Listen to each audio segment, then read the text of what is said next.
ஐநார் துணையில அடுத்து நடக்க போகுதுன்னு வாங்க பார்க்கலாம். வானதியும் பாண்டியும் பேசிக்கிட்டு இருக்கிறத ஒரு பக்கமா நின்று சேரன் கேட்டுறாரு, ஜன்னல் பக்கமா நின்று நிலா கேட்டுறாங்க. ரெண்டு பேருமே பார்த்தா வானதியும் பாண்டியும் பேசுறத கேட்டுறாங்க. அப்ப நிலாவுக்கு உறுத்தலா இருக்கு. ஆமா, வானதி சொல்றது சரிதானே. இப்ப வானதிக்கும் பாண்டிக்கும் கல்யாணம் ஆயிடுச்சுன்னா எங்க தங்குவாங்க? நம்ம இந்த வீட்டுல எதுக்காக இருக்கணும்? நம்ம இந்த வீட்டுல வந்த காரணமே வேற தானே. சேரன் அண்ணாக்கு கல்யாணம் ஆயிடுச்சுன்னா இந்த வீட்டை விட்டு போகலான்னு தானே முடிவெடுத்தோம். நம்ம இந்த வீட்டில் இருக்கிறது சரியில்லையே அப்படின்னு சொல்லி நிலாவுக்கும் தோணுது. சேரனுக்கு வானதி மேலே பார்த்தா கோவம் வருது. என்ன இந்த பொண்ணு இப்படியெல்லாம் பேசிக்கிட்டு இருக்கு? நிலா இந்த வீட்டை விட்டு போகணும்னு சொல்லிக்கிட்டு இருக்கு.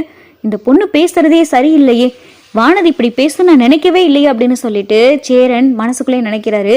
நல்ல வேலைக்கு இது நிலா காதில் விழுகலை. நிலா காதில் விழுந்தா நிலா மனசு எம்பிட்டு கஷ்டப்படும் அப்படின்னு சொல்லி சேரன் ஒரு பக்கம் நினச்சிக்கிட்டு இருக்காரு. சரின்னு சொல்லிட்டு நிலா பார்த்தா துணிமணியெல்லாம் எடுத்து பேக்ல எடுத்து வச்சுக்கிட்டு இருக்காங்க. அப்பதான் சோழன் வராரு. என்னங்க என்ன பண்ணிக்கிட்டு இருக்கீங்க அப்படின்னு சொல்லி சோழன் கேட்கவும், பேக்ல துணியெல்லாம் எடுத்து வச்சுக்கிட்டு இருக்கேன் அப்படின்னு சொல்லி நிலா சொல்லவும், எதுக்காக பேக்ல துணி? என்னங்க வெளியூருக்கு எதுவும் ஆஃபீஸ் ஒர்க்கா போறீங்களா அப்படின்னு சொல்லிட்டு சோழன் கேட்கவும், இல்லைங்க நான் மொத்தமாவே இந்த வீட்டை விட்டு போகலான் இருக்கேன் அப்படின்னு சொல்லி நிலா சொல்லவும், என்னங்க எதுக்காகங்க இந்த முடிவு அப்படின்னு சொல்லிட்டு சோழன் பார்த்தா உடனே பதட்டப்படுறாரு. சோழன் இருங்க, எதுக்காக இவ்வளவு பதட்டப்படுறீங்க அப்படின்னு சொல்லி நிலா கேட்கவும், என்னங்க பண்ணிக்கிட்டு இருக்கீங்க? இப்பதான் இந்த வீடு நமக்கு சொந்தம்னே தெரிஞ்சிருக்கு. அதனால பொங்கல்லாம் வச்சு சந்தோஷமா இருந்துகிட்டு இருக்கோம். திடீர்னு பேக்ல துணியெல்லாம் எடுத்து வச்சுக்கிட்டு இருக்கீங்க. என்னங்க நிலா, பிராங்க் எதுவும் பண்றீங்களா அப்படின்னு சொல்லி சோழன் கேட்கவும், ஐயோ பிராங்க் எல்லாம் பண்ணலைங்க. நான் இங்க இருந்து கிளம்பிட்டு நான் ஹாஸ்டல்ல தங்கிக்கிறேன். நான் ஹாஸ்டலுக்கு போயிடுறேன். அப்படி இல்லைன்னா ஒரு நல்ல வீடாக பார்த்து அந்த வீட்டில் போய் நான் இருந்துக்கிறேன். இந்த வீட்டில் இருக்கிறதுக்கு இனிமேல் எனக்கு எந்த அவசியமும் இல்லையே அப்படின்னு சொல்லி நிலா சொல்லவும், இல்லையே இவ்வளோ நேரம் நல்லா தான் இருந்தீங்க, திடீர்னு உங்களுக்கு எப்படி இந்த யோசனை? என்னங்க யார் எதுவும் சொன்னாங்களா அப்படின்னு சொல்லி சோழன் சொல்லவும், ஐயோ யாரு என்னங்க சொல்ல போறா, ஏங்க நீங்க வேற அப்படின்னு சொல்லிட்டு நிலா பாட்டுக்கு பேக்ல எல்லாத்தையும் எடுத்து வச்சுக்கிட்டு இருக்காங்க. சோழன் பார்த்தா பயங்கரமான அப்செட்டோட ரூம்ல இருந்து வெளியே வராரு. என்னடா சோழா, இதை போய் நிலா கிட்ட கொடு அப்படின்னு சொல்லி சேரன் பார்த்தா டீயை போட்டு கொடுக்குறாரு. ஆமா நீயே போய் கொடு, உள்ள போய் பாரு, அவங்க பேக்ல துணியெல்லாம் எடுத்து வச்சுக்கிட்டு இருக்காங்க, வீட்டை விட்டு போறாங்களா அப்படின்னு சொல்லி சோழன் கண்ணெல்லாம் கலங்கி சொல்லவும், பாண்டியும் பல்லவனும் இருக்காங்க. என்னது அண்ணி வீட்டை விட்டு போறாங்களா அப்படின்னு சொல்லி வேகமா பல்லவன் ரூமுக்குள்ள போறாரு. அண்ணி என்ன நீ பண்ணிக்கிட்டு இருக்கீங்க? சோழன் நீ சொல்லிச்சு நீங்க வீட்டை விட்டு போறதா, என்ன நீ பண்ணிக்கிட்டு இருக்கீங்க அப்படின்னு சொல்லி பல்லவன் பதட்டப்பட்டுக்கிட்டு இருக்காரு. இதெல்லாம் பார்த்தா வானதி காதல விழுந்துருது. அப்பாடா, நாங்க பேசுனது இவளுக்கு கேட்டுருச்சு போல. நல்ல வேலைக்கு அவளா ஒரு முடிவெடுத்து இந்த வீட்டை விட்டு போகலான்னு சொல்றான். போகட்டும் அப்படின்னு சொல்லிட்டு வானதி பார்த்தா அமைதியா இருக்கு. சேரன் அப்பதான் நினைக்கிறாரு, ஒருவேளை பாண்டியும் வானதியும் பேசுனத நிலா கேட்டுருச்சோ அப்படின்னு சொல்லி சேரன் நினைக்கிறாரு. என்னப்பா நிலா, என்னப்பா பண்ணிக்கிட்டு இருக்கு அப்படின்னு சொல்லி சேரன் கேட்கவும், இல்லைண்ணா நான் ஹாஸ்டல் போறேனே. இந்தா இப்போ உங்களுக்கு சந்தாவுக்கும் உங்களுக்கும் கல்யாணம் ஆக போகுது, அடுத்து பாண்டிக்கும் வானதிக்கும் கல்யாணம் ஆக போகுது. உங்களுக்கெல்லாம் கல்யாணம் ஆயிடுச்சுன்னா அவங்கவுங்களுக்கு தங்குறதுக்கு ரூம் வேணும்ல. இப்போ நான் எந்த உரிமையில இந்த வீட்டில் இருக்க முடியும்? அடுத்த ஹியரிங்ல விவாகரத்து கிடைச்சிரும். டிவோர்ஸ் கிடைச்சதுக்கு அப்புறமா நான் இந்த வீட்டில் சட்டப்படி இருக்கக்கூடாது. ஆனால் நீங்கள் அன்னைக்கு இருக்கலாம்னு சொன்னீங்கல்ல, நானும் அதை நினச்சி விட்டுட்டேன். ஆனால் அதுக்கப்புறம் நல்லா யோசிச்சு பார்க்கும்போது தான் தெரியுது, இவங்களுக்கெல்லாம் தங்குறதுக்கு ரூம் வேணும். நான் மட்டும் ஒரு ஆள் தங்குறதுக்கு இந்த ரூமா? ஹஸ்பண்ட் ஒய்ஃப் ஆகிட்டா ப்ரைவசி அவங்களுக்கு தங்குறதுக்கு ரூம் வேணும்ல. அதனால தான் நான் இன்னையிலேருந்தே ஹாஸ்டலில் தங்கிக்கலான்னு முடிவு எடுத்துட்டேன். நான் வருவேன், நான் கண்டிப்பாக வீட்டுக்கு வருவேன். காலையில் வருவேன், ஈவினிங் டைம் போல் வருவேன்.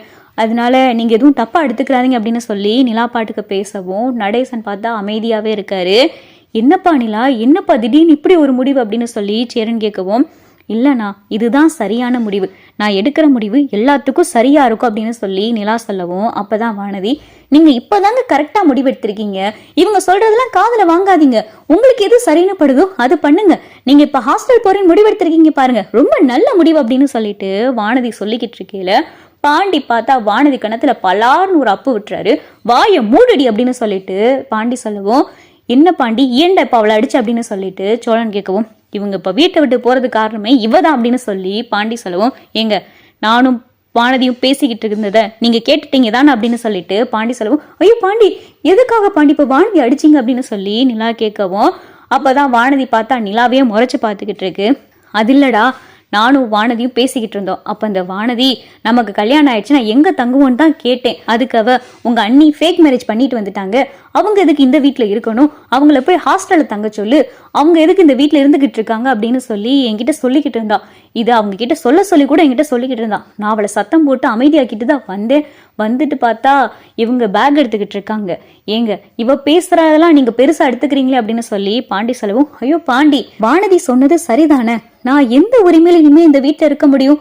கோர்ட்லயே விவாகரத்து கேஸ் நடந்துகிட்டு இருக்கு, அடுத்த ஹியரிங்ல டிவோர்ஸ் கிடைச்சிரும், அப்புறம் அடுத்தடுத்து உங்களுக்கு எல்லாம் கல்யாணம் ஆயிடுச்சுன்னா தங்குறதுக்கு ரூம் வேணும்ல அப்படின்னு சொல்லிட்டு நிலா சொல்லவும், எங்க அவ சொன்னான்றதுக்காக நீங்க இப்படியெல்லாம் போய் முடிவெடுக்கலாமா அப்படின்னு சொல்லிட்டு சோழன் சொல்லவும், ஐயோ சோழன், யாரும் வானதி எதுவும் சொல்லாதீங்க, வானதி சொன்னாங்க அப்படின்றதுக்காக மட்டும் நான் இந்த முடிவு எடுக்கல, எப்ப இருந்தாலும் நான் இந்த வீட்டை விட்டு போக வேண்டியது தானே, அதனாலதான் இப்ப போறேன் அப்படின்னு சொல்லி நிலா பாட்டுக்கு பட்டுன்னு சொல்லவும், எங்க பிளீஸுங்க, அவ சொன்னான்றதுக்காக பெருசா எடுத்துக்கிறாதீங்க, நீங்க வந்ததுக்கு அப்புறம் தாங்க இந்த வீடாவே மாறிச்சு அப்படின்னு சொல்லிட்டு பாண்டி பார்த்தா நிலா கிட்ட கெஞ்சவும், ஏ பாண்டி, நீ எதுக்காக இப்ப கெஞ்சிக்கிட்டு இருக்க, அவங்க போகட்டுமே, அவங்கள போக விடு அப்படின்னு சொல்லி வானதி சொல்லவும், ஏய் நீ இதுக்கு மேல ஏதாவது பேசுன நல்லா இருக்காது பாத்துக்க, முதல்ல நீ எதுக்கு நீங்க வந்த, நீ முதல்ல போய் தொலைடி அப்படின்னு சொல்லிட்டு பாண்டி சொல்லவும், என்ன பாண்டி இனி இவங்க முன்னாடி எல்லாம் போய் தொலைன்னு சொல்ற, இப்ப போன்னு சொல்றியா இல்ல மொத்தமாவே போன்னு சொல்றியா அப்படின்னு சொல்லி வானதி சொல்லவும், நீ மொத்தமாவே போய் தொலைடி, நீ மட்டும் இந்த குடும்பத்துக்குள்ள வந்தேன்னு வை,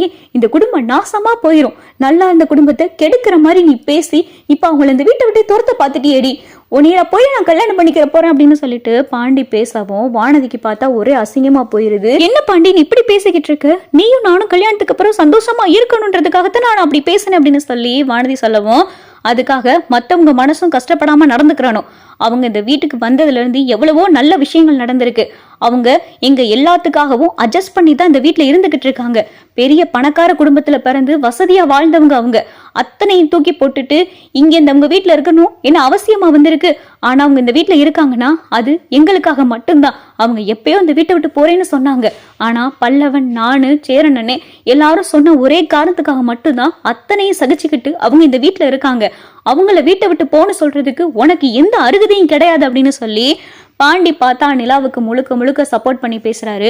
இங்க பாருங்க, நீங்க எங்கேயும் போக கூடாது, பேக் வைங்க நீங்க அப்படின்னு சொல்லிட்டு நிலா கையில இருக்கிற பேக்கை பார்த்தா பாண்டி புடுங்கிறாரு. இதெல்லாம் பார்த்துட்டு வானதி பார்த்தா கோவப்பட்டுட்டு விறுவிறுன்னு வேகமா வெளியே போயிருது. டே பாண்டி, நீ வேற அந்த பொண்ணை அடிச்சுட்ட, அந்த பொண்ணு பாட்டுக்கு கோவப்பட்டு போகுதுடா அப்படின்னு சொல்லி சேரன் சொல்லவும், விடுனே போனா போய் தொலைகிறான், இவளை போயா நான் காதலிச்சேன், இவளை போய் கல்யாணம் பண்ணி நான் அந்த வீட்டுக்கு கூட்டிட்டு வந்தேன்னா இந்த வீடை 2 ஆக்கிருவா போலே அப்படின்னு சொல்லி பாண்டி கடந்து புலம்பவும், என்ன பாண்டி நீங்க எதுக்காக இப்ப வானதி அடிச்சீங்க, பாருங்க வானதி சின்ன பொண்ணு, அவ ஏதோ தெரியாம பேசிட்டா, அவ தெரியாம பேசினாலும் தெரிஞ்சு பேசினாலும் அவ சொன்னது உண்மைதான், நீங்க நல்லா நினைச்சு பாருங்க, உங்களுக்கும் வானதிக்கும் கல்யாணம் ஆனதுக்கு அப்புறம் நீங்க எங்க தங்குவீங்க, சேரண்ணனாக்கும் சந்தாவுக்கும் கல்யாணம் ஆயிடுச்சுன்னா அவங்க அந்த ரூம்ல தங்குவாங்க, நான் இந்த வீட்டுல ஏன் இருக்கேன்னு எனக்கே தெரியல, நான் எடுத்த முடிவு சரின்னு தான் தோணுது, விடுங்க பாண்டி நான் போறேன் அப்படின்னு சொல்லிட்டு நிலா பார்த்தா பேக்கை பிடுங்கவும், வேணாங்க நீங்க இங்கதான் இருக்கணும், உங்களை இந்த வீட்டை விட்டு போக சொல்ல யாருக்குமே எந்த உரிமையும் கிடையாது அப்படின்னு சொல்லி பாண்டி பேசவோ நடேசன் அப்பதான் சந்தோஷப்படுறாரு.